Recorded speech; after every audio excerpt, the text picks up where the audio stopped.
I dreamed tonight, this very night, as a 14-year-old boy, and I am living it as a 50-year-old man. My dreams are very strong. Today, I walked all around Washington. I used to be poor in this city, and all day people just said, hey, Dave, like they knew me personally, and I felt like I knew them. And I say to myself, my God, Dave, what a powerful dream. But then sometimes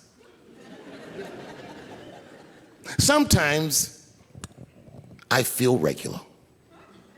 Just feel like myself. Maybe I'll smoke some weed and be in some nightclub and feel shy. But I'll look across the nightclub and I'll see some guy that no one's ever heard of. But this nigga worked all week and got bottle service. And there's bitches bringing Moet with sparklers to him. And I picture in my mind he's Persian. He's doing some kind of weird Persian dance. And he got 6 bitches at his table because he got so much liquor, and they all call his name. Go Cena, go Cena. And I'll be looking across the room like, oh my God, I'm in that guy's dream. I can hear him telling his friends, hey, how was the club last night? Man, that shit was fantastic. I had bottle service. I seen Dave Chappelle across the club looking at me like, ooh, who was that? And that's the trick to life. You have to be wise enough to know when you are living in your dream. And you have to be humble enough to accept when you're in someone else's. It's why I don't judge between Will Smith and Chris Rock.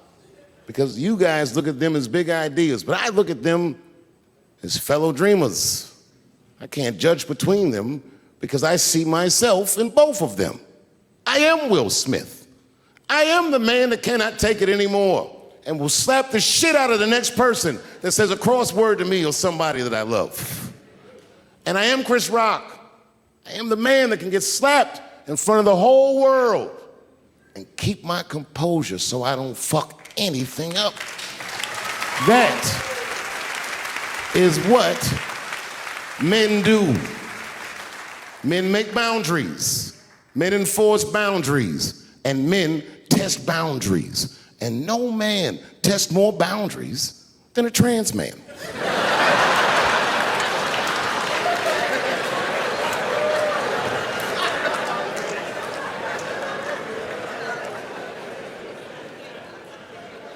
When I see a fellow dreamer, I give them my utmost respect. Even if I don't understand what their dream is. I know a dreamer when I see one. And I've met many powerful dreamers in my life. None more powerful than a man who calls himself Little Nas X.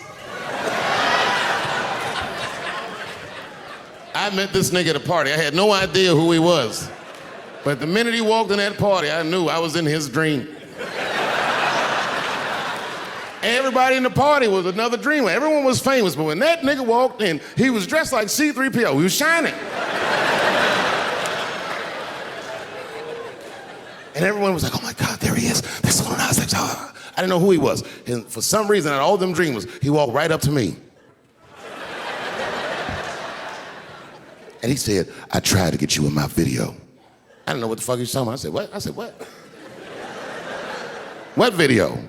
And he just looked at me like, you know what video, and walked away. And I watched him walk away. I said, man, this nigga's having a very powerful dream.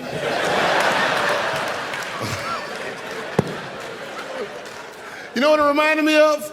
It reminded me of when we was in grade school. Remember in grade school, the teacher would ask everybody what they want to be? Timmy, what do you want to be when you grow up? And Timmy acted like he had an idea. He'd stand up, he'd say, I want to be a fireman. And the teacher would say, Timmy, that is a beautiful dream. But Timmy didn't mean it. Timmy said he wanted to be a fireman because deep down, Timmy's attracted to fire. And by the time he's 14 years old, this nigga's a full-blown pyromaniac, playing with kerosene and matches like a goddamn expert. And then one night he goes downtown with his buddies, fucking around with fire, and burns a warehouse down. And he doesn't know it, but there's 13 migrant workers from El Salvador, and in that motherfucker, they get trapped, and then they die in the fire. Isn't that a tragedy? It was an accident. He's only 14 years old, but he's black. So they try him as an adult. And Timmy ends up spending the rest of his life in jail. Dream deferred. Burp, burp.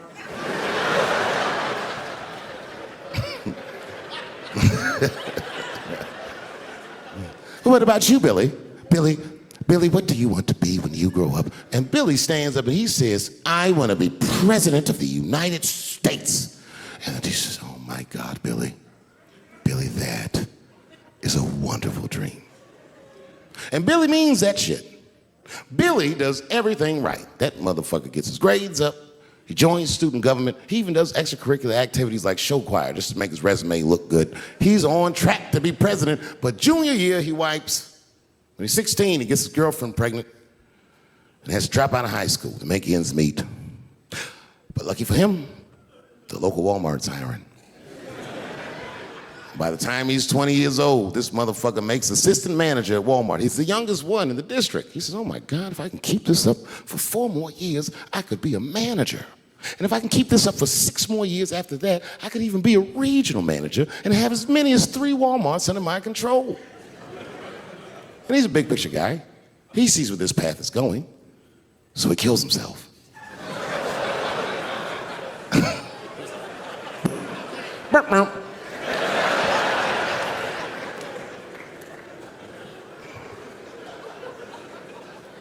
Well, what about you? What do you want to be when you grow up?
I don't want to say, because I don't want the other kids to laugh at me.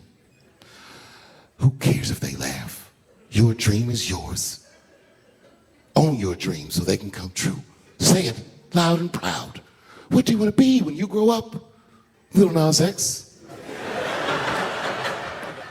And that nigga stood up in front of the whole class. I want to be the gayest nigga that ever lived. I want to do a music video and slide down a stripper pole all the way to the depths of hell and suck the devil's dick at 10 o'clock on BET while all the kids are awake and can see me. Shockingly, that was the only dream that worked out.